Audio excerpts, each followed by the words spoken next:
Hello. Hello, we thought we'd do a little showbiz special here because... Talk about what you know. Yeah, but also I really did have such strong feelings about Jade Goody and the kind of person that she was. And so I'm really thrilled about this news that her son, Bobby BRAZIER, has been given a role in EastEnders, Mo Slater's son. Yeah, I just thought it was really lovely news. So I thought it'd be quite good to have a bit of a chat about EastEnders, what it's like to go in there, because I know a lot of you are EastEnders fans. But also just a moment to remember Jade Goody. Can you even imagine how proud you'd be? Because apparently it was a big dream of hers to be in EastEnders. Was it? Yeah, you said something earlier on Coffee Moaning about the idea that did she try to get on it? Did she try to get in it? At a party she was trying to talk in exec apparently into writing her into it. Yeah. Now I know there was controversy around her in the Big Brother house, and but I think the important thing to remember about Jade Goody is she came from an extremely chaotic background. She, to me, was the ultimate survivor, and yet sadly in the end she didn't actually survive due to all sorts of failings by some of her doctors.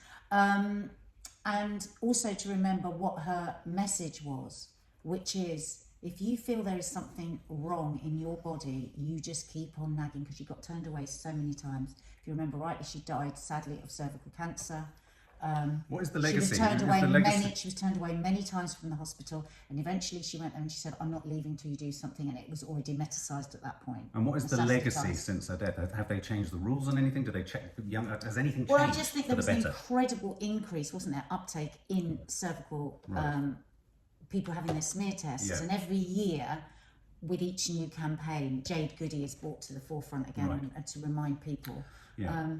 I think she was amazing. She had a really tough start, but she was super smart. She hadn't been educated, but she was really funny, isn't it? I mean, I'm struggling to even remember what my take on her was. I just remember her, forget the awfulness of what happened to her. If I just think of her as a person and how I heard about her, I just found her a very loud and annoying person. Though you could see that she was smart. She was street smart, survivor, and that she had a sort of, a very cheeky sense of humour and all of that kind of stuff. It's that thing, I do hate it when people are prejudged based on either the way they speak, the way they sound, the way they look.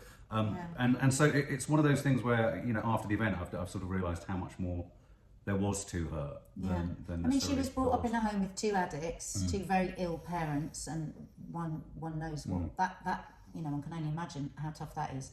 Very little education, and yet she was a huge success. She had a star quality about her, and I think she was absolutely beautiful, and you can see that in her boys. My God, they look so like her, don't they? Well, one thing, going back to the EastEnders thing, so obviously Bobby BRAZIER being cast as Freddie Slater in EastEnders, just something I've observed or I've noticed over the years about EastEnders, and obviously EastEnders when you were in it and over the years, I think people today forget just how big a show it was. 20 million, tens of millions of viewers. It's kind of gone down to a sort of slightly paltry 4, 5, 6 million is considered good now, if they get that. But back in the day, it was absolutely massive. Obviously, multimedia, social media has taken over and all that. But one thing I would say is almost a truism, and I want to ask if you think this is true.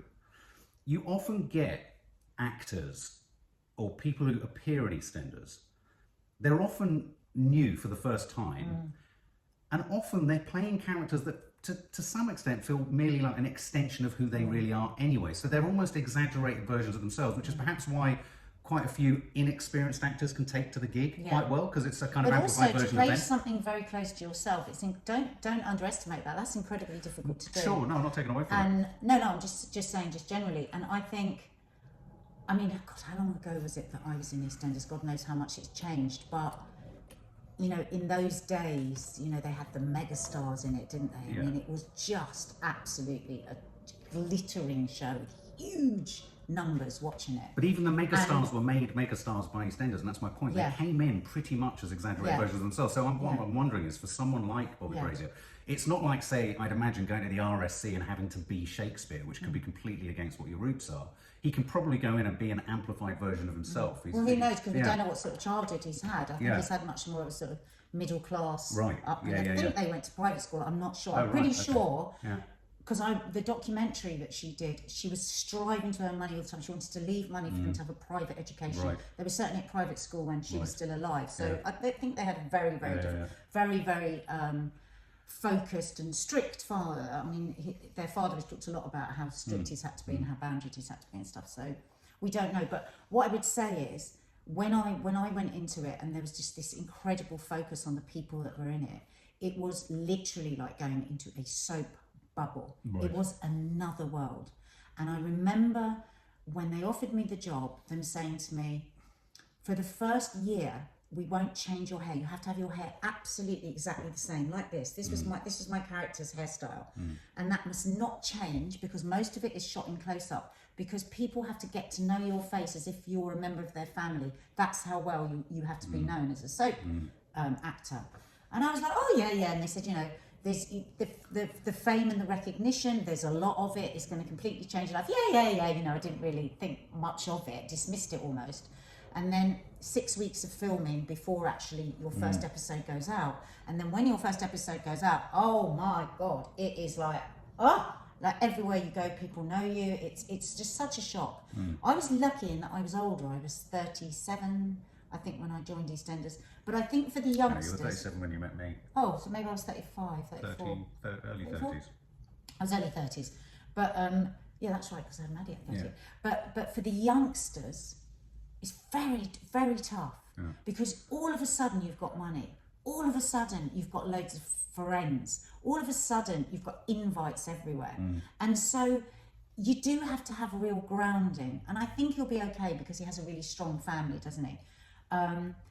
But I mean, like for instance, just looking at that photograph of him, I mean, I saw the Eastenders actors literally having their shirts ripped off their backs. I mean, it was insane fame. So... yeah, this will be mixed blessings. It's wonderful, and I'm really liking what the way that EastEnders seems to be going, because it needs a good injection, doesn't it? It needs a bit of a shake-up. But do you not think that he comes from a modelling career? He is the son of Jade Goody. His father is in the public eye. Maybe the fame and the exposure he's had will not even equate to what EastEnders is now in terms of what it will bring to him. Social media, he's big. I mean, I've seen him, I know him. He's big. And I don't follow him. But I came from an acting family. I'd seen a lot of fame around me. I'd grown up around that. But nothing actually prepares you for millions of people watching you. Yeah. He will be, and the girls will absolutely go crazy for him. The boys will go crazy for him. So he's got a very exciting time ahead of him. But yeah, that behind the scenes, like this is such an exciting time for him. But literally, there's no preparation for going into soap because your life is turned upside down. So I'm excited.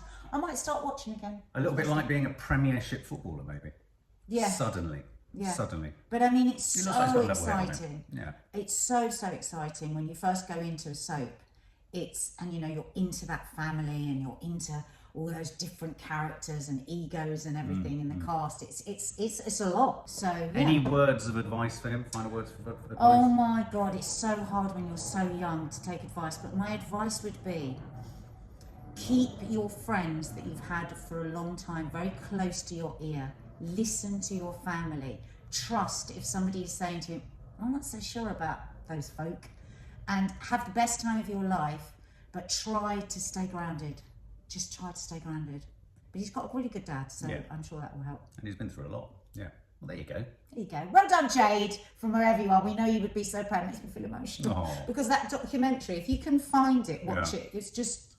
She just went through so much, and it was such a brilliantly made documentary. Yeah. The access that they had to her the director was her friend. Right. And it's very, very moving. And so, yeah. Yeah, there is a sort of poetry to this, isn't there?